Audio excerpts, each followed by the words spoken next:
Hey everybody, welcome to week 2. Week 2 is where we start to get into the nitty-gritty, all the little things and all the big things, frankly, that make up this class. But I'm glad that you were all able to get into week 1 and introduce yourselves to each other and to me and start a little bit of dialogue. This first discussion board is a good one because it really kind of, not only does it break the ice, that's why we call it the icebreaker, but it also kind of in a very painless way introduces you to the importance of these discussion boards in any kind of online class, and certainly this class. So this week we're going to have a discussion board as well. It's going to be on the subject of Outlook.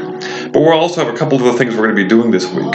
So there's going to be an Outlook assignment. Now Outlook, you're going to find out very quickly, if you don't already know, is Microsoft's email platform. So some of you use Yahoo, some of you use Gmail, some of you use some other kind of email platform. Outlook is Microsoft's, and that's the one that you have access to as a college student here.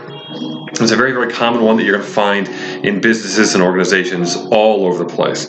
So we're going to spend some time this week talking about the importance of Outlook. I'll have more to say in the discussion board itself because I'll have a post there, and I might actually even put another little video there as well introducing the subject to you. So we're going to have an Outlook assignment. You're going to want to make sure that you pay attention to those instructions. You're going to be sending me an Outlook assignment with a bunch of, an Outlook message with a bunch of different things that you're going to actually put into it, including a read receipt message. If you don't know what that is, don't worry, just again follow the instructions that are there laid out for you in Blackboard. So that's one of your assignments. The other assignment you're going to be doing is a hardware assessment. This is a quiz that's all about computer hardware. Now what's hardware? What's the difference between hardware and software? You may know this, you may not.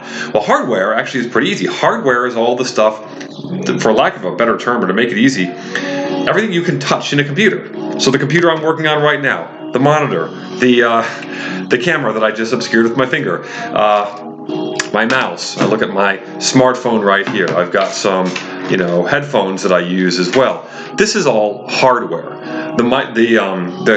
Basically the touch screen, if you have a touch screen, would be that. Everything that's an internal component to your computer, whether it's the CPU or the motherboard or the different plates that are used to put together what we would consider the hard drive, this is hardware. You think hardware is in your iPod as well, or whatever music device you might use. This would be also your smart TV. That is hardware. Okay, that's computer hardware. The remote control you have is hardware as well. Everything that you can somehow touch, something that's tangible, something you can grab, that's computer hardware. Software, these are the programs that run on the hardware. Okay, so in this class we focus primarily on software. We're going to be talking about Outlook, Word, Excel, PowerPoint. We're going to be talking about browsers, things like Google Chrome or Mozilla Firefox or Internet Explorer. That's a little. We'll talk more about Microsoft Edge, but that's actually software as well, because you actually have to have a computer to be able to run that program on. So that's the difference between hardware and software. So the quiz that you're going to be taking is on different kinds of hardware. It's pretty basic hardware. It's stuff that you've probably encountered before many, many times. So this is everything from touch screens and monitors to laptop to external hard drive, that kind of stuff. And that's what you're going to be focused on.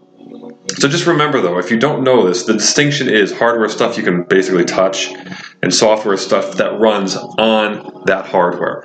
So this week we're going to be working on that. We're going to be learning a little bit more about hardware. As I said before, we're going to be working on Outlook as well, and we're going to kind of get introduced to that, and you're going to find out that Outlook is so much more than just an email platform. That's the really cool thing about it. There's also something in each week called Pause and Practice. There's usually some sort of folder that you can access, and it's called Pause and Practice, and there's different exercises in it. Now, these exercises aren't required. These are not graded, but they're highly, highly, highly recommended that you go through these. Now, you don't need to send them to me. You don't need to upload them to Blackboard.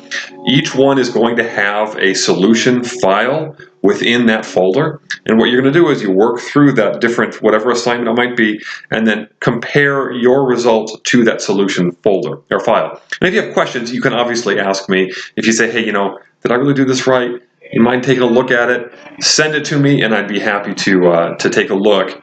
But those are not graded. But again, highly recommended that you do those. And of course, any questions, reach out to me. So get involved in this week's discussion board as soon as you can and start getting through some of these assignments. And let me know if you have questions. You can always email me. You can call or text. Remember, I have a Google Voice number, and I'll try to post that again. And I will have my office hours on Wednesday night from 7 to 8 p.m. Eastern Standard Time via Skype. Just look up SL Pelton 1, and you'll be able to find me then. So best of luck, folks. Let me know if you have any questions. Thanks.